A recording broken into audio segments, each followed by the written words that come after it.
Reliever जाकर बैठे, बाद में फिर पोलिंग एजेंट जा सकता है। रिलीवर और पोलिंग एजेंट दोनों को पोलिंग एजेंट का दर्जा भी दिया जाता है। लेकिन नई दिल्ली विधानसभा क्षेत्र में कई जगह से ऐसी कंप्लेंट्स आ रही हैं, लगभग आधे बूथ्स पर ये कंप्लेंट आ रही है कि रिलीवर को अंदर नहीं जाने दिया जा रहा है।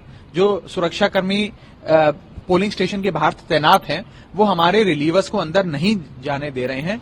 अगर रिलीवर अंदर नहीं जाएगा और अगर हमारा पोलिंग एजेंट बाहर नहीं आएगा, तो कितना मतदान हुआ उस बूथ पर, वहां पर कोई फर्जी वोटिंग या किसी प्रकार का कोई विवाद तो नहीं हुआ, ईवीएम ठीक से चल रही है कि नहीं चल रही है, सारी चीजें अधिकृत तौर पे सामने नहीं आ सकती।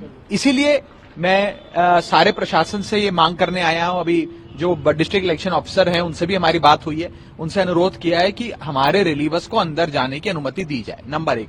नंबर 2, जो दूसरी समस्या सामने आ रही है वो ये आ रही है कि हमारे कुछ मजबूत साथी हैं, उसमें से कई सारे ऐसे हैं जो कोई वाल्मीकि सदन रहता है, कोई साउथ एवेन्यू रहता है, उन लोगों को बिना किसी आरोप के थाने में बिठा के रखा हुआ है, सुबह से बिठाया हुआ है, शायद इसलिए कि वो 4 लोगों को मोबिलाइज कर मतदान केंद्र ला पाए। वो प्रभावशाली लोग हैं, शायद इस मंशा से किया होगा या न जाने किस मंशा से किया है। तो मेरा प्रशासन से यह अनुरोध है कि फ्री एंड फेयर इलेक्शन में इस प्रकार का हस्तक्षेप नहीं होना चाहिए और किसी भी प्रकार से पुलिस किसी भी वोटर को बंधक बनाकर पुलिस स्टेशन में बंद नहीं कर सकती। देखिए, दिल्ली में कई जगहों से ये कंप्लेंट्स आ रही हैं कि खास तौर पे दिल्ली पुलिस द्वारा और भारतीय जनता पार्टी के कुछ लोगों द्वारा कई ऐसी चीजें की जा रही हैं जो वैध नहीं है, जो कानूनी नहीं है, जो लीगल नहीं है।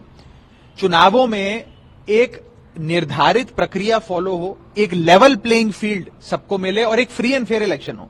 जिस मतदाता ने जिस पार्टी को वोट देना है उसको उस पार्टी को वोट देने दिया जाए। अब उसमें आखिरी दिन भी अगर इस प्रकार का हस्तक्षेप होगा, इस प्रकार की हुलिगनिज्म होगा, तो वो ठीक नहीं है। इसीलिए मैं प्रशासन से ये उम्मीद करता हूं, हमने लिखित में भी chief election commissioner of India, chief electoral officer Delhi और डीएम नई दिल्ली को भी लिखित में भी ये सारी चीजें दी हैं। वाल्मीकि समाज के नेताओं को, वाल्मीकि समाज के लोगों को टारगेट करके गिरफ्तार किया जा रहा है।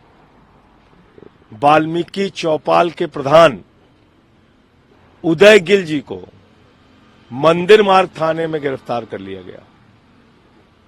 हरीश जी को साउथ एवेन्यू के थाने में गिरफ्तार कर लिया गया। मैं अमित शाह जी से और भारतीय जनता पार्टी से पूछना चाहता हूं, वाल्मीकि समाज से किस बात की दुश्मनी निकाल रहे हो आप?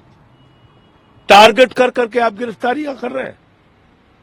कितने लोगों को आपने, वाल्मीकि समाज के लोगों को आपने गिरफ्तार किया है? और इस अपमान और इस गुंडागर्दी का बदला वाल्मीकि समाज के लोग अपने वोट की ताकत से लेंगे। मैं लोगों से अपील करता हूं, हाथ जोड़कर विनती करता हूं, अपने अपने घरों से निकले वाल्मीकि समाज के लोग। और उदय गिल जी की जो गिरफ्तारी हुई है, जो हरीश जी की गिरफ्तारी हुई है, जो दिल्ली के अलग अलग इलाकों में वाल्मीकि समाज के लोगों की गिरफ्तारी हुई है, उसका बदला अपने वोट की ताकत से लीजिए।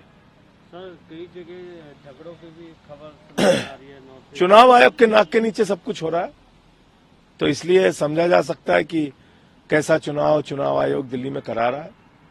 गुंडागर्दी हो रही है, पैसे बांटे जा रहे हैं, पैसे बांट के उंगली में स्याही लगाई जा रही है, सब कुछ हो रहा है। बैरिकेड लगा के वोटर्स को रोका जा रहा है। सुबह ही जीके से हमारे सौरभ भारद्वाज जी ने, जो मंत्री हैं, उन्होंने इसकी सूचना दी थी। तो बहुत सारी जितनी गड़बड़ियां कर सकते हैं कर रहे हैं लोग। सर, अभी तक 33% वोटिंग हुई है, कैसे देखते हैं? मैं उम्मीद करता हूं कि दिल्ली की जनता अभी जो कुछ समय बचा है उसमें घरों से बाहर निकले।